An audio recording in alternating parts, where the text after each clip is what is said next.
tonight we're going to meet 4 entrepreneurs who have bucked the trends and opened businesses in downtown Manchester over the past year. They've brought with them new energy and opened up empty storefronts. Together, they have brought unique goods and services to our community, and we're excited to have them all here tonight. Before we begin the discussion, I'm going to introduce them by name, and Cal is going to put up a slide of their business. So we're going to start with Nicole. So Nicole Ihaz and her sister Kathleen have opened the Artisan's Key. And we're going to move to the next one. So Dina. Yeah. Dina Bronson has opened Dina's Bakery and Cafe in what used to be the Silver Fork. Marjorie, oh, wait a minute, sorry. Marjorie Deitch and Lillian Short have opened Downtown Window and Design right in the heart of downtown. And Lisa Goodman and Verdanta Griffith have opened Vintage Soul in what used to be the Country Store. And it's actually still called the Vintage Soul Country Store. So now, starting with Nicole, we'd like each of you to sort of give us an overview of your business. What's it about, and what kinds of things do you sell? Sure. Thank you. Thank you guys so much for putting this together. This is really, it's an honor to be a part of.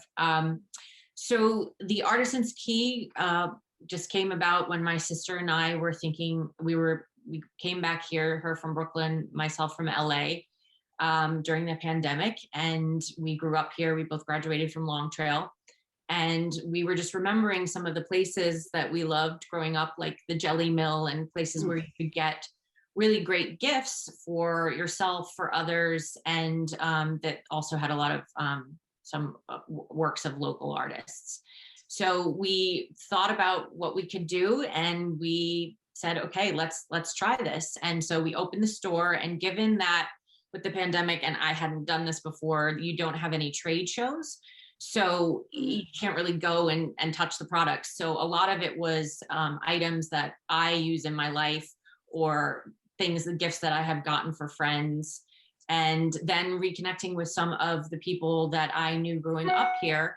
And I've been following their careers and their art, like Will Klinging-Peel, Nori Hayes, Robin French, and connecting with them and seeing what they're doing and bringing that in as well. So it's been wonderful. And through them, I've also met other artists. So you can get, I kind of like to say it's something for everyone. If you wanted a gift for yourself, your partner, someone who's having a baby, a birthday, a wedding, like there's something for everyone, and at a price range that is open to everyone as well. I wanted to make sure that a student could come in and buy a ring for a friend for $12. So that's sort of where we are. When did you actually open? November. November. Okay, so you were open for the holiday season. Yes. But you missed fall. I really tried to push for that. It's a good time. Yeah. Okay, so moving on, thank you, and we'll get back to some more questions. Moving on to Dina, who's someone who's familiar to a lot of us and has had a lot of different roles in Manchester, but has now opened Dina's Bakery and Cafe. Talk to us about what you're doing, Dina. So we're doing an amazing variety of baked goods, fresh breads, cakes, cookies, pies, like breakfast and lunch. Everything we sell is something that we make in the bakery. A worker came in today to check the dish machine, and he said, "Do you make everything that you sell here?" Yes.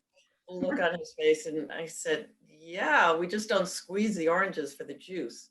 But so, you know, there's something for everyone. We do a lot of vegan food. We do gluten-free. Everything's fresh, and we use as many Vermont products as possible. You know, King Arthur flour and Cabot cheese and butter and that kind of thing. Terrific. And you opened when, Dina? Right after Christmas. Okay. Yeah. So you missed the Christmas holidays. Yeah, so we had the Christmas week, and we kind of wanted a quiet opening to figure out how the kitchen worked, and Yep. and you know, having been in the business for a long time, every space is a little different. So we knew there would be a sort of breaking in period. Great. Mhm. And now to Marjorie and Lillian, Downtown Window and Design. Talk to us about your business. Well, I think a lot of people would recognize us from when we worked for many years in the decorating department at RK Miles. And when RK Miles was deciding to relocate the paint department into the hardware store, Lillian and I looked at each other and said, well, what are we going to do now? Well, why don't we just take over the business? Which Joe very graciously, Joe Miles, if you don't know who Joe is, Joe Miles said, take everything you need, girls, go for it. And with the help of everybody's family, shout out to everyone. We opened in a couple of days after we closed at RK Miles, and we were very fortunate to hit the ground running because everybody knows what's happening in real estate around here. Yeah.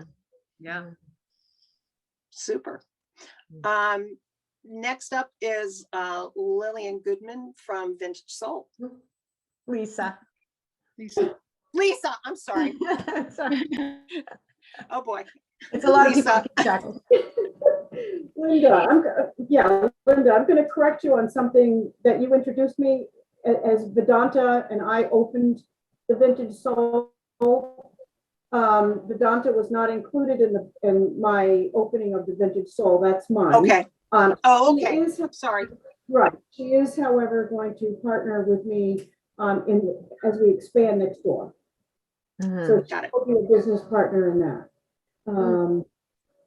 Now, what was the question? So, if you just give us a little overview of your business, what you do and what you sell. Okay. What don't we sell is a little bit better.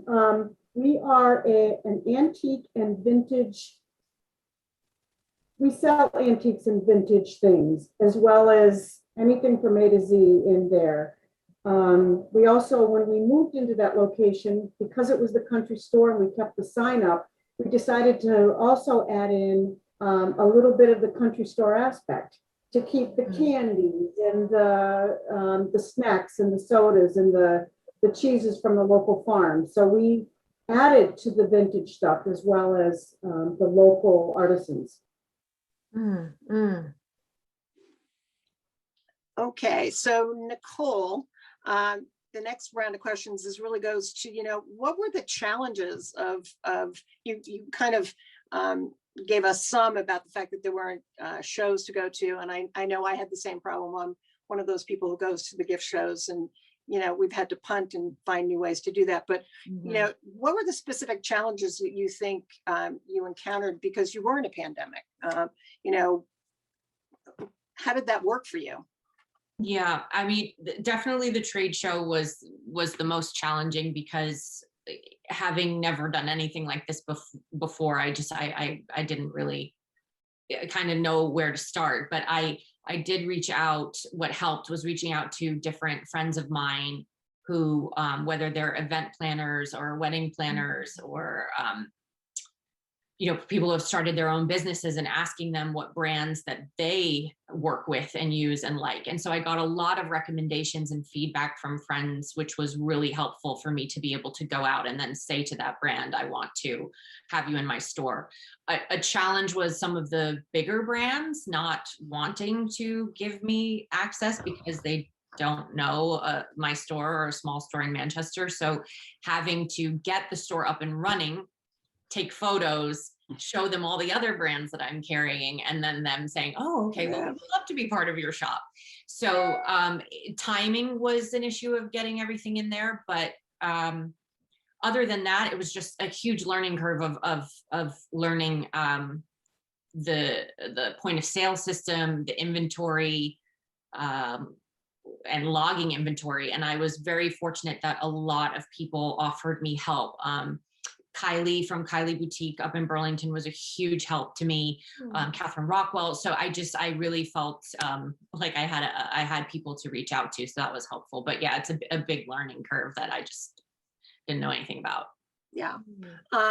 Dina, how about you? I mean, did you have specific challenges that you've done the bakery business in different ways? You know, was opening this business different because of the pandemic? Yeah, there were definitely certain challenges. I think the biggest challenge has been people's fear of going out to eat. And that's hand in hand with everything is takeout. And coming from a fine dining background, I spent a lot of time looking at dishes and completely forgot about paper goods. So the first week was a little bit of a panic of, buying paper plates at Shaw's and wrapping everything and going, I forgot it's all takeout. So, that's beginning to shift as more and more people get vaccinated. They come in very proudly and say, this is the first place we went after we got our second shot. But it definitely, there's certain shortages because of the pandemic. There are just supply chain shortages that I didn't anticipate, from parts for the dish machine and one of the mixers, I can't get a mixer fixed because the parts are just not available. So there are certain things that you just don't think about that have been impacted. Lillian and Marjorie, did you face, I mean, you kind of came with almost like an existing business when you moved, but did the pandemic, pose specific challenges to you as well? Definitely. I would echo Dina's comment about supply chain. We would order product and we were accustomed to getting it in 2 weeks and 3 weeks and installing it in someone's home. And we were waiting 4 or 5 weeks for product. Things that we wouldn't ordinarily think about, which is that at the factory, they're all working at a distance from one another when they used to work very close together. And now they're 6 feet apart. Now that people are on different crews, shipping was crazy because of the holidays and everyone shopping in anticipation of the holidays. Things that would used to take 4 days to get here were taking 2 weeks to get here. So it was we had product out for weeks in a way we had not anticipated. Yeah. Everyone has learned to wait. Lisa, your story, I think, is really interesting because when we first talked, you started out in a different location, but you started out opened and then right before the pandemic happened. I mean, tell us a little about how that worked and the fact that you've moved as well during a pandemic. So you kind of have a whole mixed narrative about how this has affected you. I was listening to everybody and I'm trying to think, what were my challenges? And I, honest to God, didn't have any of what everybody was talking about. I think my situation is a little bit different. This past March 15th, was 1 year since I opened. And I opened at that location in oh my God, I forgot the name of the place already. Next to the dry cleaners, way in the back. And shortly after that, the pandemic closure hit and down we went. So I had a month and a half off. And I was a little scared at first going, my God, what am I going to do? How am I going to pay the rent? Because I have dealers. That my business model is I have dealers and I have, I forgot how many we had in that store at the time, but they paid rent. So if they don't have any business coming in, they can't pay me rent.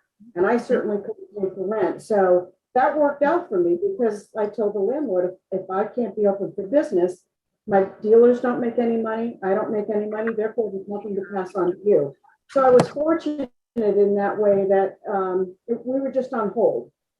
So we just waited it out and I hoped that we would be able to reopen, and we did. About a month and a half later, I think we shut down shortly after March 15th and reopened May 15th. Oh, wow. So from May 15th on, it took us to the end of December where I was approached by the people that bought the old country store. And I turned them down a couple of different times because I was afraid of the move, especially during this time. But everybody thought I was crazy. So I got a lot of input about you need to move your store up front where you're visible. But again, I was scared. The rent was double of what I was paying. So that was a scary aspect of it. But on the other hand, look at the visibility of that store. So I just made the decision to go for it, and we moved in at the end of December and opened up January 1st. And Wow. it's been great.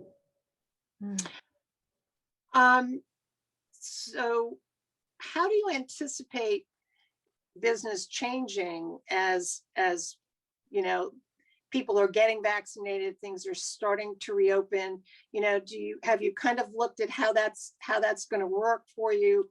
And, you know, give us some idea of how you've attracted customers. I mean, who are the people that are coming into your businesses? You know, how is that all working for you, Nicole? Sure. So I think, you know, it sounds like feedback from everyone that's coming in the store that the summer is going to be great. I think the horse sounds like the horse show's happening. I've heard from people that their businesses, whether it's flower businesses or catering, they're getting jobs for weddings. So I think that, you know, as the vaccines are coming and people are feeling more and more safe and comfortable, they'll be coming out. And with attracting people, I think social media has been big. It's a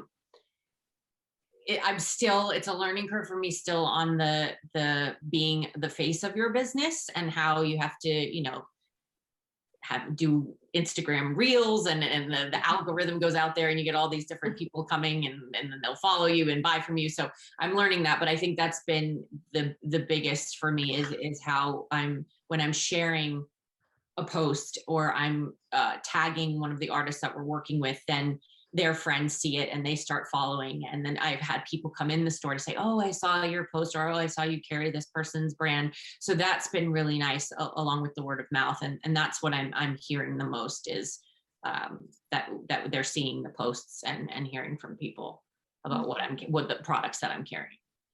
Do you find that you're getting walk-in business as well? I mean, is there walk-in business in Manchester at this point?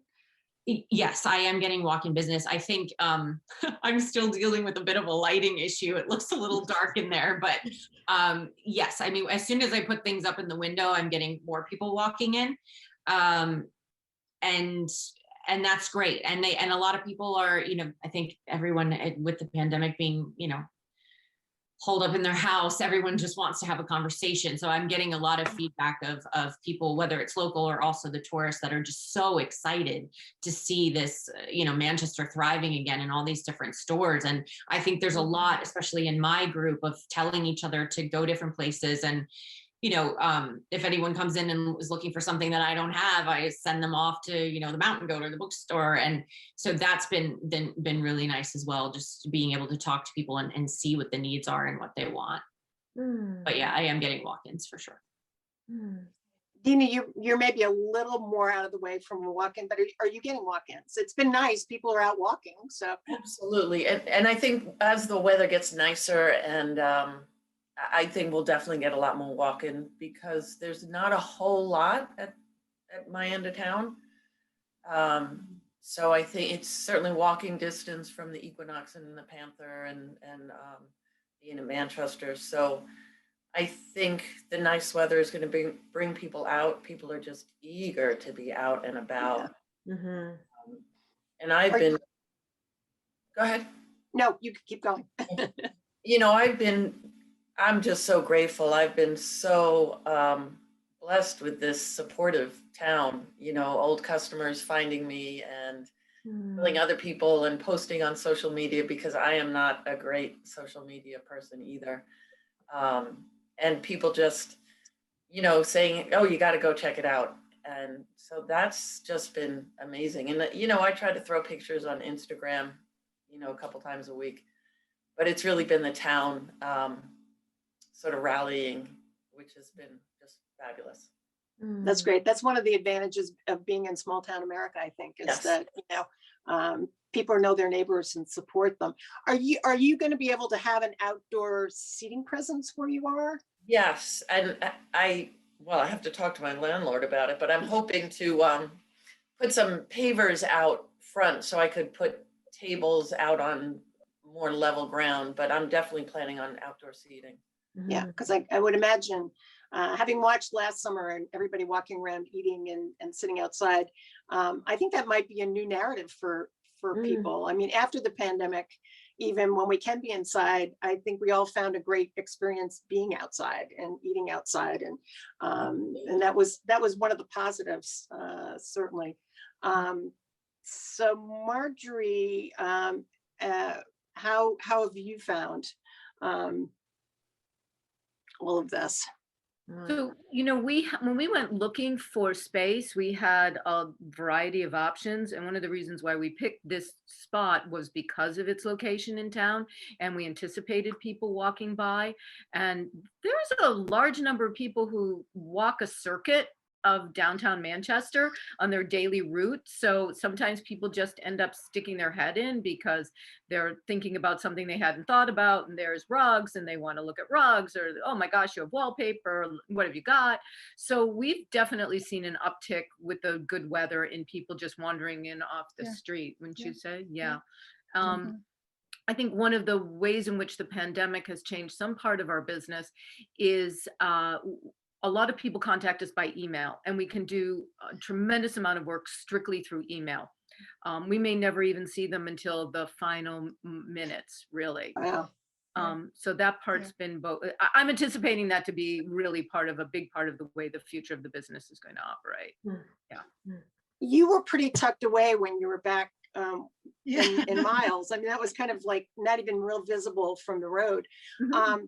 Do you think being in your downtown location is just opening up the whole experience for new customers and kind of introducing you to people who are new to the community as well? I mean, do you think that downtown presence has made a difference? Yeah, I think it does. Yeah, I think it does. I mean, we're not like, we don't sell off the floor a ton of product. People come here for a reason. So, but I think being visible really helps, and once they walk in, they enjoy having our discussions. So, they end up. Yeah, we've had a few people, especially new, who are just really just walking around and pop their head in, and the next thing you know, you're you sell installing things. wallpaper. Yeah. Is wallpaper back? It's Yeah, always I hear that one more time.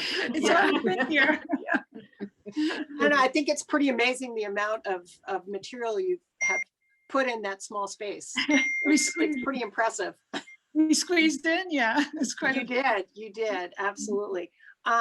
Lisa, you with your move, how have you seen the difference in being like a downtown presence, and where are your customers coming from? I mean, are you driving with social media, or are you more walk-in?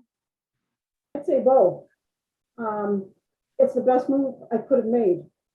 So that put my fears to rest. We get a lot of walk-in traffic that are going up and down, and the people that are coming in, I hear nothing but positive things. So that makes me feel pretty good. And these people, just like Nicole said, they want to get out. They want to start talking to people. And when they're in the store, they ask me, where else can I go? Is there any place I can go visit?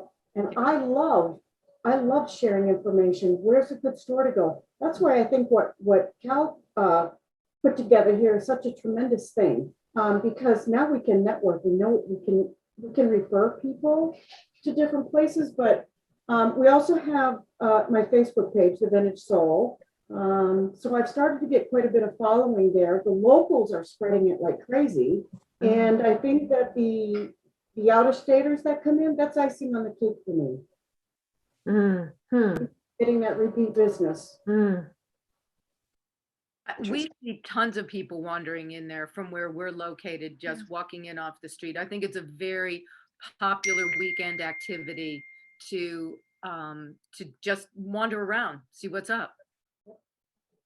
I think it goes to the whole narrative that you're reading a lot about communities looking at their downtown core and small towns, building in the small, in that downtown area, because you do have that walk around, you've got restaurants, you've got, there's a lot happening in downtown Manchester that's local. I mean, that the area where you people exist is really what I remember is downtown Manchester from the 60s, when, and it's neighbors and it's local, and it's exciting for all of us.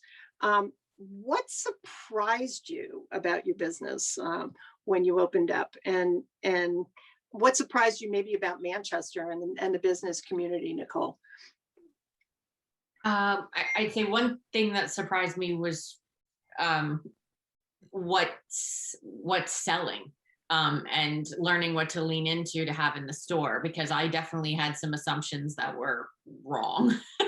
That's been really interesting. In terms of, I mean,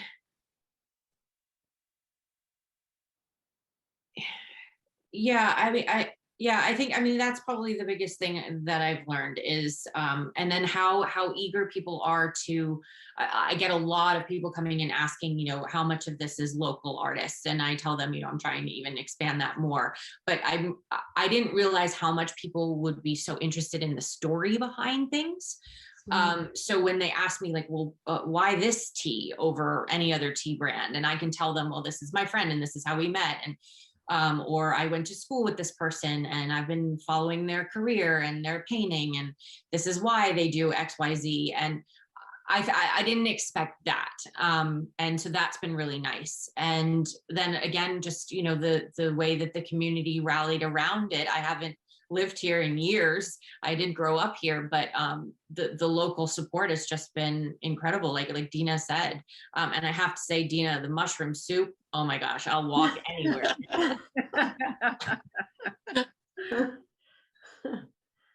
Super.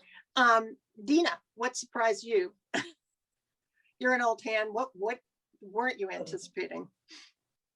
I'm surprised at just how popular breakfast sandwiches are. Like I make biscuits almost every day because we can't sell out, and it's just, and carrot cake. Who knew carrot cake was so popular? I just, Yeah, there you go. Get that. But it's just, people want to connect. They don't want to just, they don't just want a cup of coffee. They want coffee and a story. Yeah. And they want connection, and it's really lovely. What time do you open for breakfast? We open at 8. All right. So So you not can super grab that. early because, I worked nights for 30 years, so I'm still adjusting my clock. Late every day. Hey, you're the boss. That's right. Marjorie, any surprises for you and well, even Lillian? Lillian's going to answer that one. All right, Lillian. I had some time to think about it. I think how busy we are is a big surprise for me, for us. I remember the cable guy, the Comcast guy, was here in October.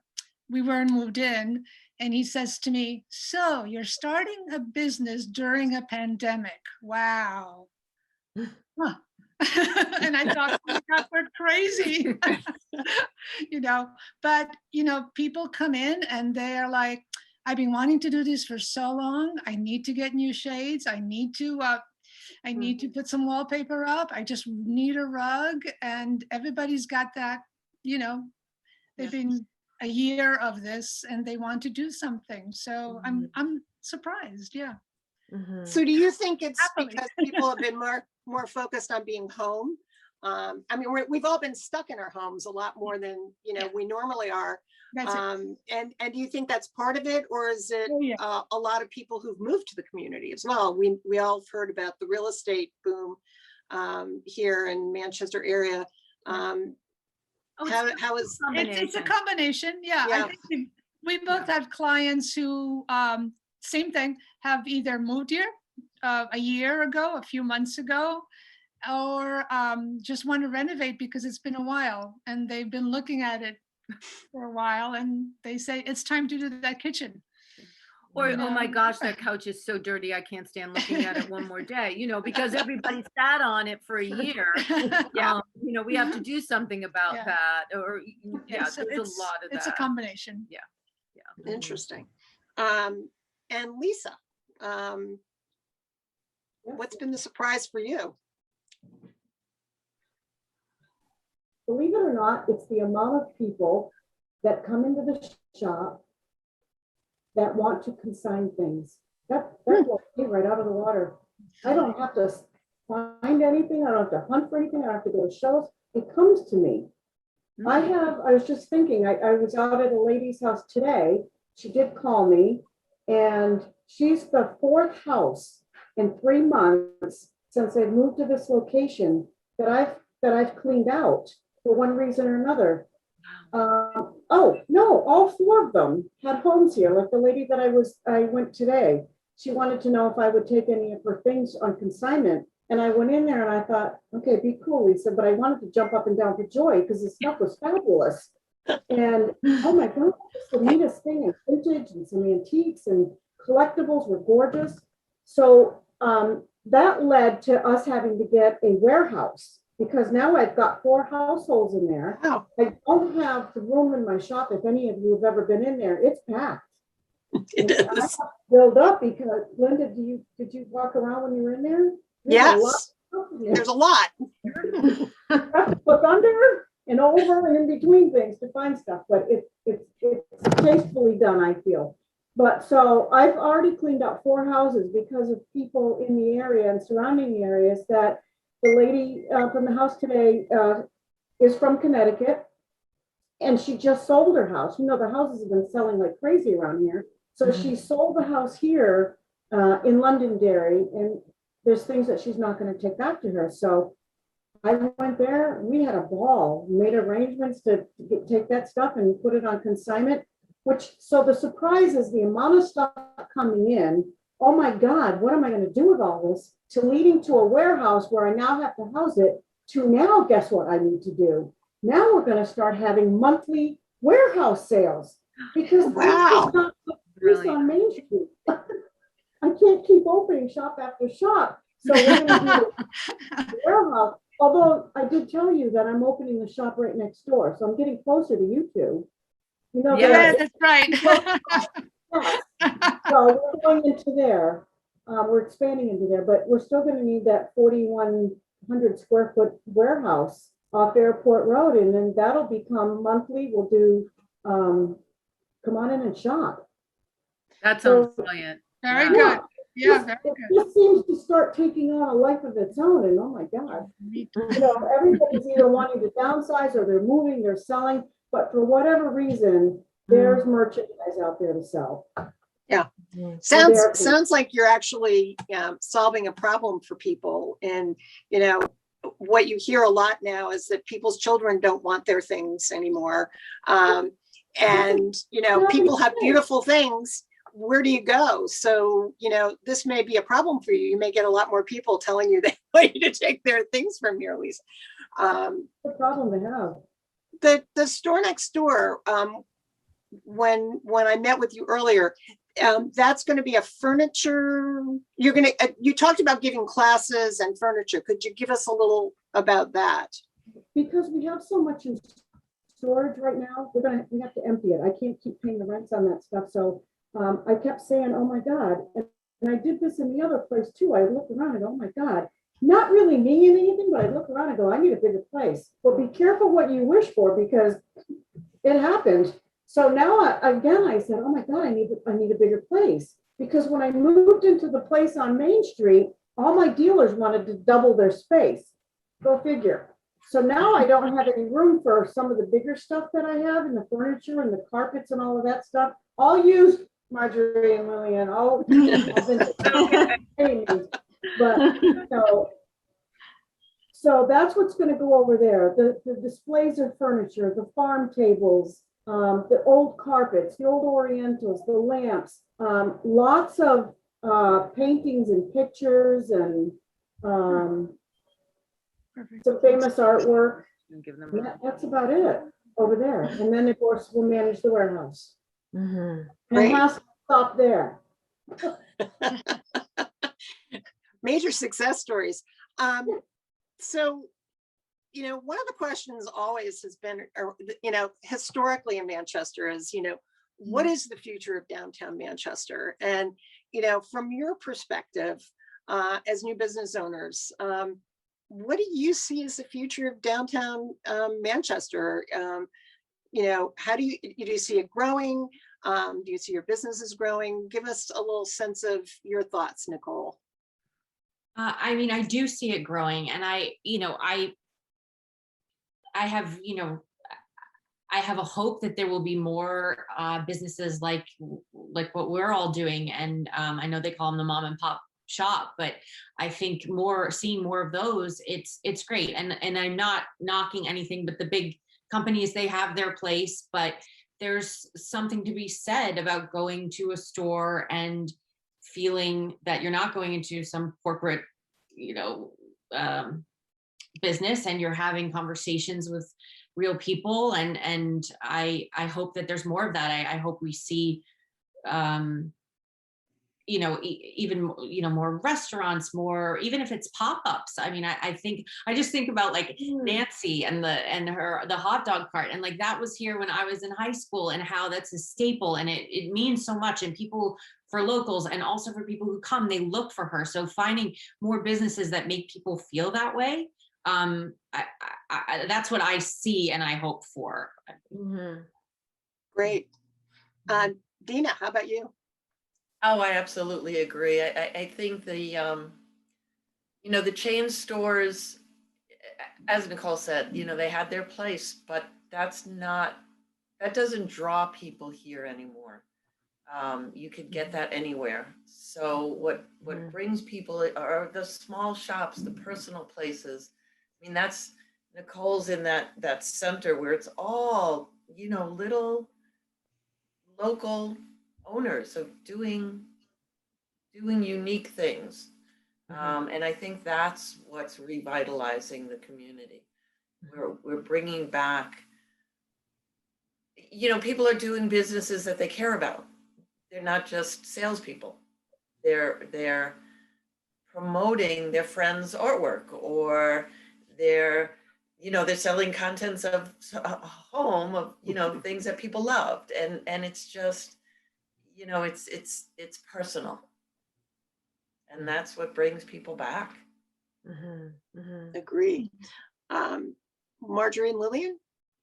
And reflecting on this question, I was thinking about the fact that I think it would be very helpful in Manchester if there was a dedicated night where stores were open later.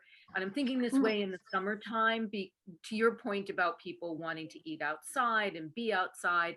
And I can remember when we had the festival at the end, down by the circle prior to the pandemic, where the whole town would come out and everybody was hanging out outside their store. And let's not roll up the streets here at 6 o'clock at night in the summertime. It would be great to be able to go to not just the bookstore, go to a restaurant, just browse through other people's stores in an evening at a dedicated time. Other towns do first Fridays of the month, second Friday of the month, where that's de rigueur all summer long. Like it. Something to do at night in Manchester. Exactly. Something to do. There's a shocking new idea. Yeah. Wow. Lisa, how about you? Wrote down some notes as everybody was talking. I want to tell you about an experience I had today. TJ Maxx just recently opened, and I don't have a thing against TJ Maxx. I love going to TJ Maxx, but I had a fear of how it was going to impact my business. So I had a break. I had one of my girls watch the store, and I said, just give me an hour. She goes, you got a half hour. Great. So I ran down to TJ Maxx with a friend of mine real quick. The place is packed. It's brand new. Everybody's shopping carts are full. And I bought a couple of things for myself. And I go back to the shop. Totally forgot about TJ Maxx. You know why? Because people were coming in my door like nobody's business. They were shopping We were asking questions. I was having fun with them. We were talking. And a little girl's birthday, she got a free ring pop. I sang a song to her. And I got thinking, I said, you know something? It's that personal connection with these people, whether they're locals or whether they're out of state, that's going to make a difference in my business. It's not going to TJ Maxx. And that hit me today of how we handle ourselves in the store with each other. I want it to be fun when they come in here. And it is. It's fun and it's relaxing. The other thing that I want to say is I think it's crucial that we build each other up in this community. And that's why I love what Cal has done with this. I didn't know about Nicole's place. I didn't know about Dina's Bakery. I can't tell you how many times people have asked me, where can I go? And off the top of my head, there are two places that I could list. And one was the Works Bakery, although it's not a real bakery. That's the only place I refer to them to. Guess what? That's about to change because now there's options, people. There's Dina's Bakery, blah, blah, blah, straight up 7A. I give directions to places all the time. And I think it's critical to all of us as business owners is that we talk about each other's. These people want to go to you.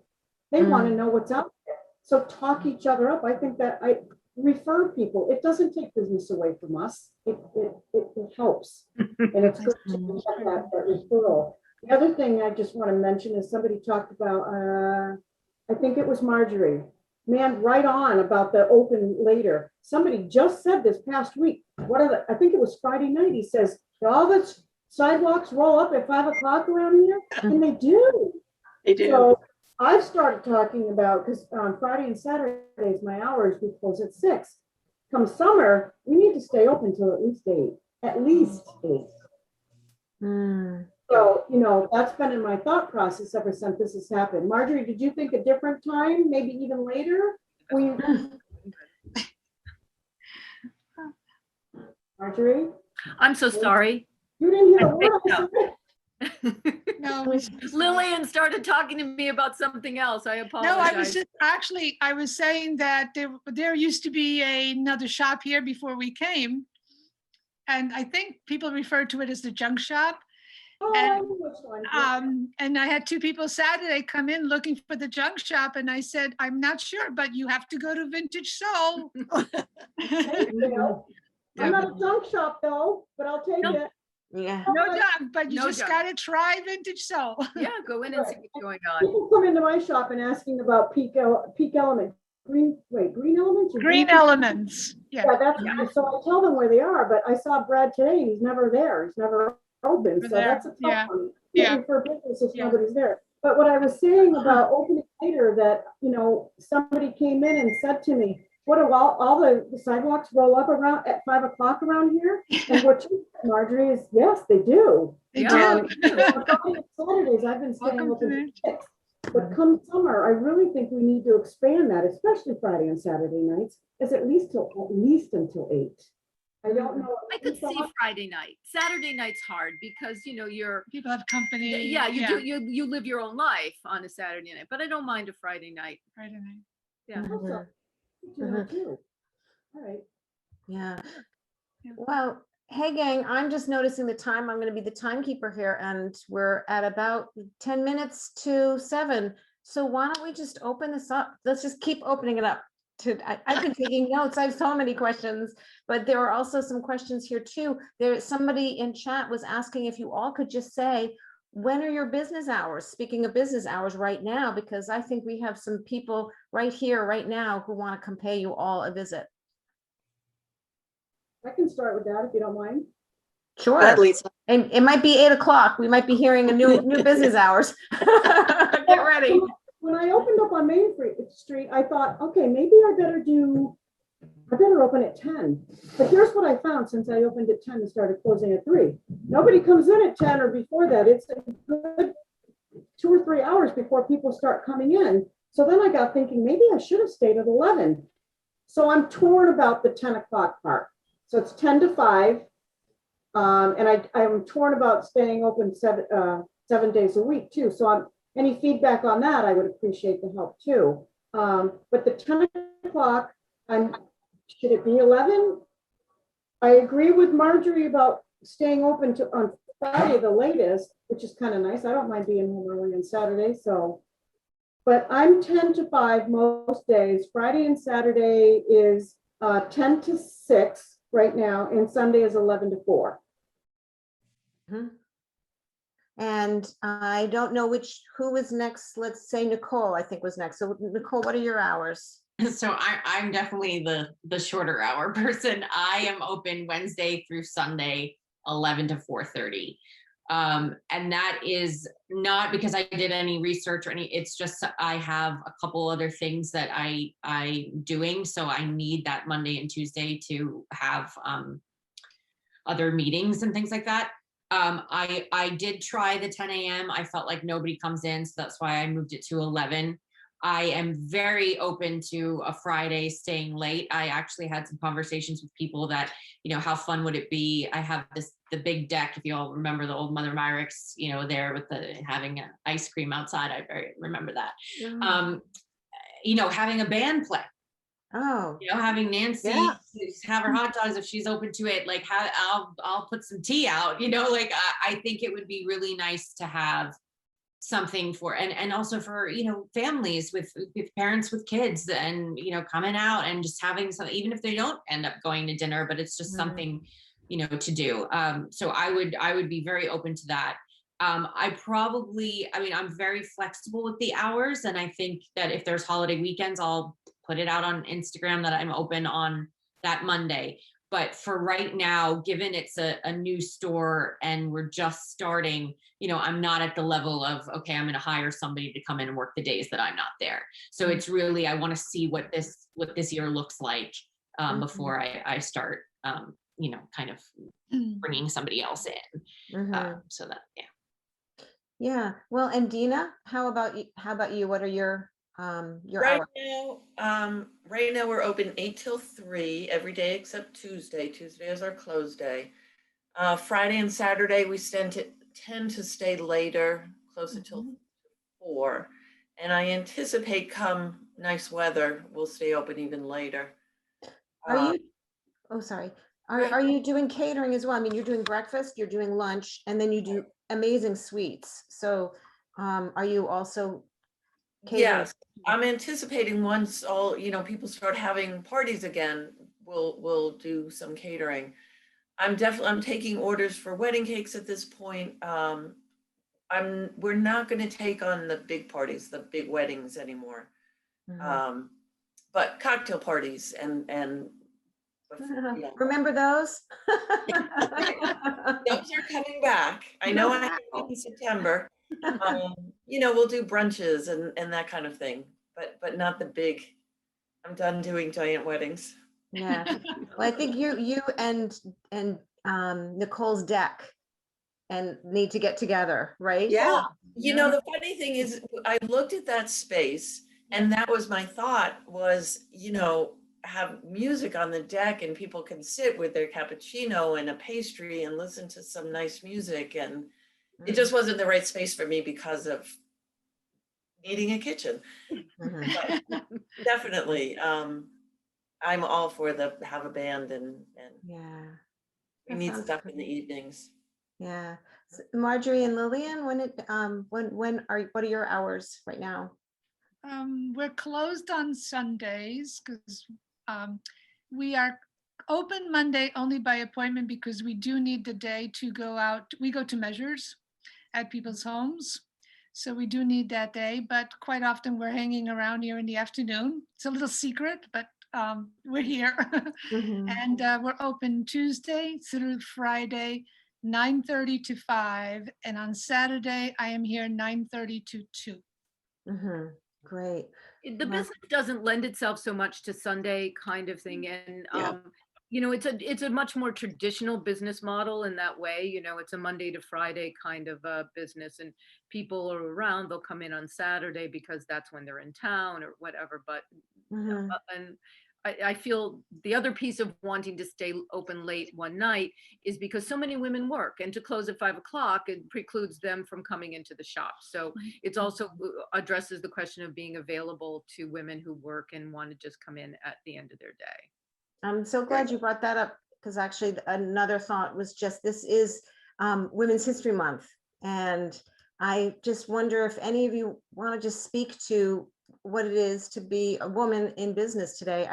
And I want to point out that I thought it was really interesting, Nicole, when you were talking about getting your business together, you said there were so many people that were really helpful to you. And then you named 2 women business owners and that just struck me that I just kind of, I wonder about that. And if there's anything that anybody wants to comment about, you know, a woman today in business and the climate or anything, you know? I mean, I will say for me, I work very closely with a lot of women. I work with my sister. She's my best friend. And I work with my younger sister too. So I really love women supporting women. And I also think that one of the biggest things for me as a female entrepreneur is, I remember being in a meeting a while ago, years ago, with a big time producer. And I was telling him what was going on in my life. And he said, so I don't understand, like, what do you want to be? Like, are you a writer? Are you a director? Like, are you an investor? Like, what are you? Like, what's your lane? I looked at him, I said, dude, I zigzag across the pool. I do not have a lane. And I think that that's really helped me in starting any businesses, like anything that feels like, oh, okay, well, opening the store, it might not be in my lane, but you know what? Learn, like educate yourself and reach out to other women and other, you know, men too have been great mentors for me. But reach out to other people who've done it, and don't be shy, because the right women are going to want to help you and raise you up and teach you. And the wrong women, you know, whatever, they're on their own journey. But I think it's really good to ask the questions, because you know, it takes a village for a lot of things. And so that's always been kind of the way I have rolled in any new business venture. So I hope that's helpful. Well, we were talking earlier just about how interesting it is that during, you know, here we've been talking a lot about the pandemic and opening before and during the pandemic, and it was all women businesses. I mean, I may have missed some, but that I find curious too. Is there some common thread about that? Are we all just a little more bold, a little more risk taking? You know, was there, I'm trying to think, it might have been one person that we talked to, I think, was saying, why not during the pandemic? Because it might have actually presented an opportunity of kind of opening up something in your life that you could give this a try, as opposed to another time. And I don't know if anyone has any comments about that. Put that out I there. would say, I think Lillian and I are quite grateful for, oh, am I muted? No. Thank you. So classy. Lillian and I were quite grateful to have some place to go to work, something to do. Yeah. You know, it sounds crazy, but the idea of just staying home after creating a COVID garden and cleaning your house a lot, what are you going to do? Something to engage your mind and See people. see people. See people. Yeah. And I think also too, to another degree, to contribute to the community. Yeah. It was actually a really significant factor in our decision to go forward. And Lillian nudging me to do it. Yeah, that too. Well, Which I'm was overwhelmed. I'm overwhelmed of the amount of people that have stopped into the store, and a lot of women, to wish us luck, Yes. to be so excited that we're doing this, to be it's very just enthusiastic. very yeah. enthusiastic. It's just wonderful to see. I mean, and they didn't even have to stop because they're not buying anything, but just to wish us the best of luck. It's been just overwhelming. It's been wonderful. Yeah. That's so great. we enjoy it. Yeah. Wow. Well, we're almost out of time here. I'm going to there's a comment here I want to share with everyone. And then I have one more question for you all. I just want to give a shout out to the Chamber of Commerce, the Southwestern Vermont Chamber. Erica was here this evening and she just said, thank you all. What a great conversation. And she is an agent for a broker who opened a real estate business during the pandemic. And and that's Erica. I guess Erica is also a real estate broker, and she had to jump off, but she just wanted to say this was really a great discussion. And lastly, I guess I would just say, what can we do for you? I feel you are all doing so much for the revitalization of Manchester's downtown community. What can we do? What can we do for you? Tell our friends, come eat. Yeah, Shop. go Shop. get breakfast sandwiches. Let's all meet for breakfast at Dina's, and then And decorate. yes.